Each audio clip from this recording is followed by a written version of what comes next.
आते हैं नए फाइलम के ऊपर, फाइलम प्लैटीहेल्मिन्थेस। प्लैटीहेल्मिन्थेस को हम फ्लैट वॉर्म भी कहते हैं, क्योंकि प्लैटी का मतलब हुआ ब्रॉड या फ्लैट, हेल्मिन्थ मतलब वॉर्म। देखिए यहाँ से दो फाइलम होंगे, प्लैटीहेल्मिन्थेस यानी कि फ्लैट वॉर्म, एस्टीहेल्मिन्थेस यानी कि राउंड वॉर्म, और एनिलिडा यानी रिंग वॉर्म, या तीन वॉर्म। जब कभी खाली वॉर्म की बात आएगी तीनों, ठीक है।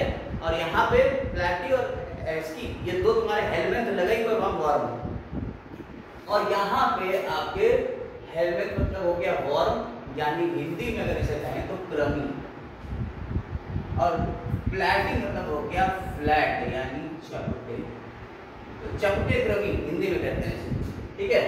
आइए प्लैटीहेल्मिन्थेस यानी फ्लैट वॉर्म के बारे में बात कर रहे हैं, और इसमें देखते हैं कि ये कहाँ रहते हैं। सबसे पहली बात कि ये कहाँ रहते हैं। ऐसा ज़्यादातर ये पैरासाइट्स हैं, ज़्यादातर ये पैरासाइट्स हैं आपके अंदर रहेंगे। जैसे टेप वॉर्म आपके अंदर रहता है, फीता क्रमी कहते हैं उसे, टेप वॉर्म, फीता क्रमी, ठीक है।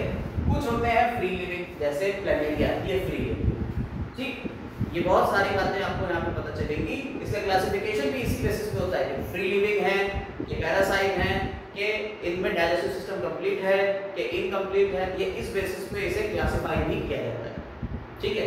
आइए तो सबसे पहले इसके बॉडी फॉर्म की बात कर लेते हैं, बॉडी कैसे होगी। अभी जैसे कि हमने आपको कहा डॉर्सिवेंट्रल एंड डॉर्सल सरफेस होगी, वेंट्रल सरफेस, ऐसे पतले से होंगे, चपटे, ऊपर देखेंगे नीचे देखेंगे बिल्कुल चपटे, ठीक। तो इसलिए इसे हमने डॉर्सिवेंट्रल बॉडी है, फ्लैटेंड है, और इसमें कोई सेगमेंट्स नहीं, मेटामर्स नहीं मिले, मेटामेर्स नहीं, मेटामेर्स जो है वो यहाँ पे नहीं मिलेगी। देखिए मेटामर्स और मेटामेर्स दो अलग अलग, तो मेटामेर्स यहाँ मेटामेरिज्म नहीं मिलेगी, इसके बाद वाले में भी नहीं मिलेगी। मेटामेरिज्म शुरू होती है एनिलिडा से, ठीक। अब बात करते हैं इसकी बॉडी सिमेट्री की। बॉडी सिमेट्री यानी बॉडी को काटोगे तो कैसे कटेगी, तो एक बार बराबर बराबर पार्ट में बढ़ जाएगी, यानी बाइलेटरली सिमेट्रिकल होते हैं।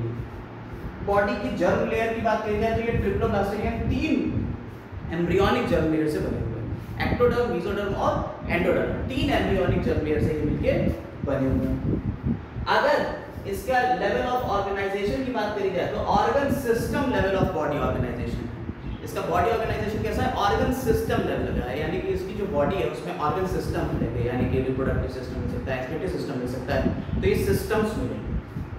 दूसरी बात क्या है, यहाँ कोई सीलोम बॉडी कैविटी मिलेगी, तो यहाँ कोई बॉडी कैविटी नहीं मिलती। देखिए पोरीफेरा, सीलेंड्रेटा, टिनोफोरा, प्लैटीहेल्मिन्थेस, यहाँ तक कोई बॉडी कैविटी नहीं मिल रही।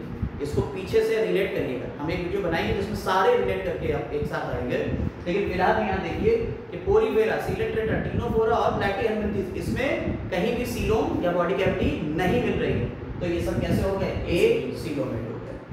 डाइजेस्टिव ट्रैक्ट, हाँ भैया डाइजेस्टिव ट्रैक्ट यहाँ पे अब्सेंट होता है, क्योंकि ये कैसे हैं, ये हैं पैरासाइट्स। बच्चा जरा पैरासाइट्स के बारे में जान लो। पैरासाइट्स हिंदी में कहलाते हैं परजीवी, यानी किसी दूसरी ऑर्गेनिज्म के ऊपर जीवन व्यतीत करेंगे, रहेंगे, उन्हें कहते हैं परजीवी, किसी दूसरे के ऊपर रहने वाले। समझ में आएगा थे, आप किसी दूसरी ऑर्गेनिज्म के ऊपर कर रहे हैं, तो ये दो तरीके के हो सकते हैं पैरासाइट्स। पैरासाइट्स दो तरीके के हो गए, या तो बाहर रहेंगे एक्टोपैरासाइट, और या तो अंदर रहेंगे एंडोपैरासाइट। बेटा हम सिर्फ पैरासाइट के ऊपर फोकस कर रहे हैं, हम खाली इस फाइलम के ऊपर नहीं, पूरे पैरासाइट्स की यहाँ बात कर रहे हैं। एक्टोपैरासाइट यानी बाह्य परजीवी, एंडोपैरासाइट यानी अंतः परजीवी, जो अंदर रहेंगे, आपकी बॉडी के अंदर रहेंगे। जैसे आपकी बॉडी के अंदर इसमें का एक रहता है मेंबर, से कहते हैं टेप वॉर्म। अब अगर आपकी बॉडी के अंदर कोई रहता है तो उसे आपकी बॉडी से चिपके रहना पड़ेगा, और चिपके रहने के लिए यहाँ पे क्या मिलेंगे, हुक्स मिलेंगे एंड सकर्स मिलेंगे। याद रखिएगा चिपके रहने के लिए हुक्स या सकर्स होते। दूसरा, यहाँ पे कोई डाइजेस्टिव सिस्टम नहीं होगा भाई, तुम्हारी आंतों के अंदर ये होना है, बचा पचाया खाना खा रहे हैं, डाइजेस्टेड फूड खा रहे हैं, तो क्या डाइजेस्टिव सिस्टम मिलेगा, नहीं मिलेगा। पैरासाइट्स में ज्यादातर डाइजेस्टिव सिस्टम एब्सेंट होता है, तो डाइजेस्टिव सिस्टम नहीं होगा।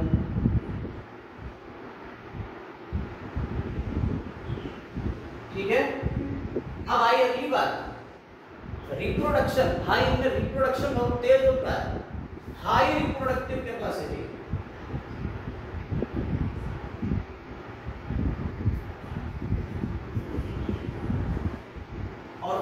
ऑर्गन दिखता है? नो एक्स्ट्रा सेंस ऑर्गन, कोई सेंस ऑर्गन नहीं, नो एक्स्ट्रा सेंस ऑर्गन, कोई सेंस ऑर्गन यहाँ देखने को नहीं मिलेंगे। ये 4 पॉइंट मेन है पैरासाइट्स के। पैरासाइट्स के कैरेक्टरिस्टिक फीचर अगर आप 12th क्लास के एनसीईआरटी देखोगे तो वहां आपको ये मिलते हैं। हुक्स एंड सकर्स के चिपकने के लिए हुक्स चिपकाए रहेंगे, सकर्स को हिंदी कहते हैं चूषक। क्या कहते हैं? चूषक, यानी कि चूसने वाला, ये खून चूस डालेंगे, ठीक है। और डाइजेस्टिव सिस्टम एब्सेंट। देखिए अब अगर पैरासाइट की फॉर्म में है, ये पैरासाइट की फॉर्म में होगा तो डाइजेस्टिव सिस्टम एब्सेंट होगा, लेकिन अगर फ्री लिविंग होगा तो होगा उसमें डाइजेस्टिव सिस्टम। पैरासाइट किसी भी होस्ट के ऊपर रहेंगे, जिसके ऊपर रहते हैं उसे क्या कहते हैं? होस्ट कहते हैं। तो फ्री लिविंग होंगे तो प्रेजेंट होगा, प्रेजेंट होगा तो एनस नहीं होगी उसमें, इनकम्प्लीट डाइजेस्टिव सिस्टम। क्लियर हो बात है? अब बात करते हैं एक्सक्रीटरी सिस्टम की। तो एक्सक्रीटरी सिस्टम में यहाँ पे आती है flame cells. Flame cells Hindi में कहलाती हैं ज्वाला कोशिकाएं। क्या कहलाती हैं? ज्वाला कोशिकाएं। ज्वाला कोशिकाएं मतलब क्या हुआ? यानी कि ये कोशिकाएं जो हैं ये किस शेप की हैं? ज्वाला, फ्लेम के शेप की हैं। अगर आप आग जलाएं तो उसमें फ्लेम निकलती है। जो आग की जो फ्लेम या लौ है वो जिस तरीके की होगी इसी तरीके की ये कोशिकाएं होती हैं, सेल्स होती हैं। इसमें क्या है? इसलिए इन्हें फ्लेम सेल्स कहते हैं। दूसरा नाम सोलिनोसाइट्स और प्रोटोनेफ्रिडिया भी है इसका। यहां से क्वेश्चन उठता है, डायरेक्ट फ्लेम सेल्स से नहीं पूछेंगे, कह देंगे ये क्या होता है। तो यहां पे सोलिनोसाइट्स और प्रोटोनेफ्रिडिया दूसरा नाम है किसका? फ्लेम सेल्स का, ठीक है। तो एक्सक्रीशन किसके द्वारा हो रहा है? फ्लेम सेल्स के। और एक्सक्रीशन में निकाल क्या रहे हैं? अमोनिया निकाल रहे हैं। यहां तक जितने भी निकाल लेते हैं, इससे पीछे वाले सब के सब अमोनिया निकाल लेते हैं। सबका एक्सक्रीटरी प्रोडक्ट क्या है? अमोनिया। यहाँ से आपको वो भी मिलेगा, जब एक्सक्रीटरी सिस्टम में जाएंगे तो वहाँ अमोनोटिलिक, यूरियोटिलिक, यूरिकोटिलिक और यूरिया, सॉरी ये 3-4 होते हैं, ठीक है, ग्वानोटिलिक। तो इस तरीके से ये आपका यहाँ तक अमोनिया मिल रहा है। इसके आगे देखेंगे कि क्या मिल रहा है वो अगले फाइनल में, लेकिन यहाँ तक आपको अमोनिया मिल रहा है, ये याद रखिएगा। Nervous system. नर्वस सिस्टम जैसा कि पीछे हम लोगों ने देखा था, वहाँ कोई नर्वस सिस्टम सही मिलता नहीं था, लेकिन यहाँ नर्वस सिस्टम आपको देखने को मिलेगा। और आपके पास डॉर्सल सरफेस में होता है और इनका नर्वस सिस्टम वेंट्रल सरफेस में होगा। ये याद रखिएगा, ये सब नॉन कोऑर्डिनेट्स हैं, इन सब में नर्वस सिस्टम वेंट्रल सरफेस पे होगा। और नर्वस सिस्टम कैसा होता है? लैडर लाइक होता है, एक लैडर जैसा होता है। ये लैडर जा रही है, ठीक है।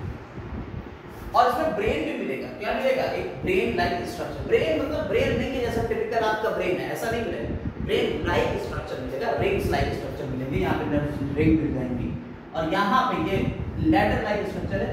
बीच में ये यहाँ पे जुड़ा रहेगा न्यूरॉन्स के। और ये जो न्यूरॉन्स एक नर्व कॉर्ड को एक इस स्ट्रक्चर को स्ट्रक्चर से ऐसे जोड़ रहे हैं, ठीक है। ये इधर वाले को इधर वाले से जोड़ा, इन्हें कहते हैं कमीशन। इन्हें क्या कहते हैं? कमीशन। तो ट्रांसवर्स कमीशन के थ्रू ये नर्वस सिस्टम जुड़ा रहेगा। तो देखिए लैडर के जैसा स्ट्रक्चर नहीं मिल रहा, सीढ़ी के जैसा स्ट्रक्चर नहीं मिल रहा है, तो लैडर लाइक होता है, ठीक है। और ये वेंट्रल सरफेस पे होगा, ये याद रखने वाली बात है। रिप्रोडक्शन की बात करें, रिप्रोडक्शन के लिए सेक्स ऑर्गन्स एक ही बॉडी के अंदर होंगे। मेल फीमेल सेक्स ऑर्गन्स एक ही बॉडी के अंदर होंगे। तो ये कैसा हो जाएगा रिप्रोडक्शन? फर्टिलाइजेशन इंटरनल हो जाएगा, ठीक है। लेकिन कुछ में रिप्रोडक्शन रीजनरेशन के थ्रू भी होगा, एसेक्सुअल वाला। और प्लैनेरिया इसका एग्जांपल है, आपने 10th क्लास में पढ़ा भी था। एसेक्सुअल रिप्रोडक्शन रीजनरेशन के थ्रू होता है, प्लैनेरिया उसका एग्जांपल था, ठीक। अब फर्टिलाइजेशन हो गया है इंटरनल, तो अब डेवलपमेंट की बात करें तो डेवलपमेंट की अगर बात करते हैं तो इनडायरेक्ट डेवलपमेंट कैसा होता है? इनडायरेक्ट होता है। यानी यहाँ पे आपको क्या मिलेंगे? लार्वा मिलेंगे देखने को, लार्वा देखने को मिलेंगे। अब यहाँ कौन से लार्वा होते हैं और इसको कैसे क्लासिफाई करते हैं उसको देख लेते हैं। पार्ट खत्म करते हैं ये वाला भी। तो यहाँ पे अगर आप देखें तो हमने इसके लार्वा लिख दिए, कुछ लार्वा जो मेन है, जैसे लिवर फ्लूक का लार्वा पूछे जाते हैं, उसका याद करने का तरीका है मिस आरसी मल्होत्रा। इसे याद करने का तरीका क्या है? Miss RC Malhotra. जैसे मेरिसीडियम, स्पोरोसिस्ट, रेडिया, सर्केरिया, मेटासर्केरिया, ये लार्वा पूछ लिए जाते हैं कि कौन कौन से लार्वा इसमें पाए जाते हैं। तो मिस आरसी मल्होत्रा याद करने का तो ये हो जाएगा आपका किसका? लिवर फ्लूक का। अब अगर टेप फॉर्म की बात करी जाए, जो तुम्हारे अंदर होता है फीता क्रमी, तो ये टीनिया सोलियम भी बोलते हैं इसे, ठीक है। ऑन्कोस्फीयर लार्वा होता है, हेक्साडेंड्रन लार्वा होता है और सिस्टिक लार्वा, इसके 3 लार्वा होते हैं। यानी अलग-अलग पार्ट में अलग-अलग लार्वा मिलते रहेंगे, मोल्डिंग होगी, अलग-अलग लार्वा मिलते रहेंगे। ये जब आप लाइफ साइकिल पढ़ते हैं तब होता है, जब हम लाइफ साइकिल पूरा पढ़ाएंगे कभी टीनिया का और इसका और उसका, तब हम पूरा बता देंगे। लेकिन फिलहाल याद करने वाली बात जो है याद कर लीजिएगा। अब बात करते हैं क्लासिफिकेशन। क्लासिफिकेशन किस बेसिस पे होता है? On the basis of mode of life, यानी कि पैरासाइट है या फ्री लिविंग, किस बेसिस पे? ये प्रेजेंस और एब्सेंस ऑफ डाइजेस्टिव सिस्टम, ये प्लस एनसीई एंड प्रेजेंस और माइनस एनसीई यानी एब्सेंस, प्रेजेंस और एब्सेंस ऑफ डाइजेस्टिव सिस्टम है या नहीं है, और सीलिया उनकी बॉडी के ऊपर है या नहीं, इन बेसिस पे क्लासिफाई किया है। लेकिन यहाँ आपको जो क्लासिफिकेशन दिख रहा है सिर्फ पैरासिटिक फॉर्म के ऊपर ही दिखा गया है।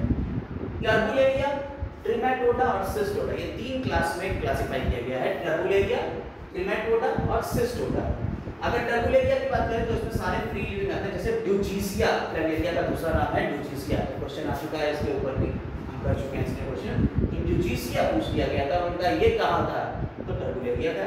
ये फ्री लिविंग होते हैं, यानी प्लेनेरिया फ्री लिविंग है, कोई पैरासाइट नहीं है ये। ट्रिमेटोडा, ये एक्टो और एंडो दोनों तरीके के पैरासाइट हो सकते हैं, जिसमें फैसियोला आ जाता है, लिवर फ्लू, ठीक, सिस्टोस्टोमा आ जाता है और पॉलीस्टोमियम आ जाता है। पॉलीस्टोमियम की खास बात क्या है कि ये पैरासाइट है यूरिनरी ब्लैडर, किसके? फ्रॉग के और टर्टल्स के, उनके यूरिनरी ब्लैडर के ऊपर क्या होता है? ये एक पैरासाइट की तरह रहेगा।